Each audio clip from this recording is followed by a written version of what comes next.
उत्तर प्रदेश सरकार में कैबिनेट मंत्री जयवीर सिंह हमारे साथ मौजूद हैं। अलीगढ़ मुस्लिम यूनिवर्सिटी में होली मिलन समारोह के कार्यक्रम को इजाज़त नहीं दी। इसके वहाँ पे जो पढ़ने वाले छात्र हैं वो कह रहे हैं कि ईद मनाई जाती है, तमाम अन्य त्यौहार मनाए जाते हैं, इसको लेकर इतना उनके अंदर गुस्सा क्यों है? मुझे लगता है कि विश्वविद्यालय प्रशासन को तुष्टिकरण के आधार पर कोई निर्णय नहीं लेना चाहिए, ना इस तरह के कार्य करने चाहिए। यह तीज त्यौहार हिंदुओं के या मुस्लिमों के, जिसके भी, अब अगर हम मुस्लिम का मनाने देंगे, हिंदुओं का नहीं मनाने देंगे, तो निश्चित रूप से भेदभाव और पक्षपात पूर्ण निर्णय है, तो इस पर उन्हें पुनर्विचार करना चाहिए। एक लेटर वायरल हो रहा है, उसमें ये जिक्र किया गया है कि महाकुंभ में मुस्लिमों की एंट्री बैन थी, इसलिए रमज़ान में हिंदू दुकानदारों से ना सामान खरीदें बल्कि मुस्लिम दुकानदारों से सामान खरीदें। कोई शासनादेश, कोई सरकार का निर्णय, कोई ऐसा आदेश किसी के पास है क्या? कहीं कोई प्रतिबंधित था क्या? बयानबाजी अलग विषय है, कौन किसको कर रहा है, लेकिन सरकार ने कभी किसी को नहीं रोका है और न इस तरह का कोई सरकार का निर्णय महाकुंभ में रहा है और न आगे कोई रहने वाला है। अच्छा, कौशाम्बी से पंजाब पुलिस और एसटीएफ ने एक आतंकी को गिरफ्तार किया है, बब्बर खालसा गैंग से जुड़ा हुआ था, काफ़ी उससे विदेशी हथियार भी बरामद हुए हैं। तो आपको लगता है कि उत्तर प्रदेश में कुछ निशाना बनाने की साजिश या कुछ ऐसा दंगा भड़काने की साजिश? निश्चित रूप से विघटनकारी ताकतें, राष्ट्र विरोधी ताकतें सदैव देश को कमज़ोर करने के लिए और ख़ास रूप से उत्तर प्रदेश उनके निशाने पर रहता है।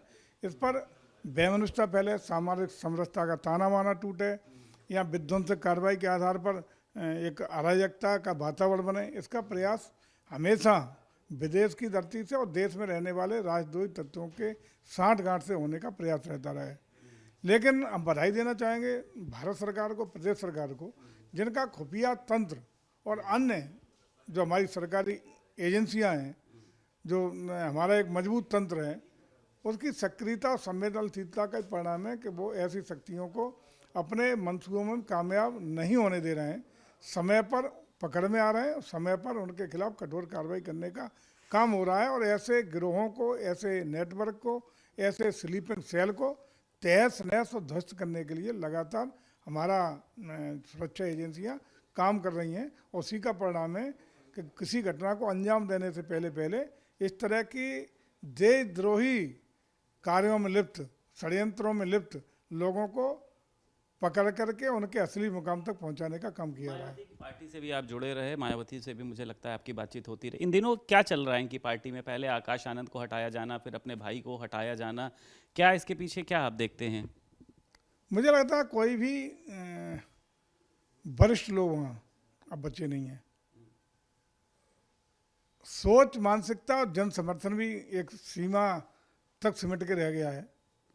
और मुझे लगता है कि मायावती जी को ये भी लगता होगा कि पहली और अंतिम मुख्यमंत्री उत्तर प्रदेश की बीएसपी हो सकता है कि उनका मंसूबा हो कि पार्टी अपने किनारे आखिरी मुख्यमंत्री और पार्टी की राष्ट्रीय अध्यक्ष के रूप में आखिरी अध्यक्ष रहें। ये हो सकता है, ये सब हो जो कार्यों से लग रहा है। बाकी तो मायावती यानी उनकी पार्टी है। ये औरंगजेब वाला जो बयान है, ये आपको लगता है कि समाजवादी पार्टी को इसका खामियाजा उठाना पड़ सकता है, जिस तरीके से आप लोग ने भी इसकी भर्त्सना की है, महाराष्ट्र में भी हो रही है? देखिए, जिस तरीके से बयान उस शासक के खिलाफ जिसने सांप्रदायिकता की पराकाष्ठा को तोड़ने किया, जिसने हिंदुस्तान में सबसे ज़्यादा मंदिरों को तोड़ने का काम किया, जिसने हिंदुओं पर सबसे ज़्यादा जुल्म, जाति और धर्म परिवर्तन कराने का काम किया, जिसने अपने बाप को लगातार नज़रबंद और कैद रख कर के प्रताड़ित करने का काम किया, जिसने अपने भाई की हत्या करा के गद्दी नशीन होने का काम किया, ऐसे लोगों को यदि अपना आइकॉन, अपना आदर्श मानने का काम समाजवादी पार्टी के कतिपय विधायक करने लगेंगे, तो मैं समझता हूँ इससे निकृष्ट और निंदनीय बात कोई हो नहीं सकती। और जिस तरह का बयान आया है आज, चाहे राजनीतिक दल हो या गैर राजनीतिक दल हो, हिंदुस्तान में रहने वाला कोई भी व्यक्ति ऐसे बयान को स्वीकारता नहीं दे सकता। निश्चित रूप से घनघोर निंदा। अगर राजनीति से हटके भी बात करें तो देश, जिसको राष्ट्र प्रेम है, जिसको देश से प्रेम है, जिसको भारत से प्रेम है, वो ऐसे बयान को किसी भी कीमत पर स्वीकारता नहीं देगा। जितनी भी निंदा की जाए कम है। और दुखद ये है कि ऐसे बयान देने वालों को समाजवादी पार्टी न तो निष्कासित करने का काम किया है, न निंदा करने का काम किया है, न उनको ऐसे विधायक को अपने पार्टी से कि अन्य कोई कार्रवाई उनके खिलाफ करने के लिए उन्होंने काम किया है। इसलिए मैं समझता हूँ कि समाजवादी पार्टी की स्वीकारता है ऐसे बयानों के लिए, और समाजवादी पार्टी का अगर स्वीकारता है तो निश्चित रूप से देश से और प्रदेश से समाजवादी पार्टी का भी सफाया होना अपने आप तय हो गया। उत्तर प्रदेश सरकार में कैबिनेट मंत्री जयवीर सिंह हमारे साथ मौजूद थे। लखनऊ से वीडियो जर्नलिस्ट सौरभ के साथ संदीप खेर, भारत समाचार।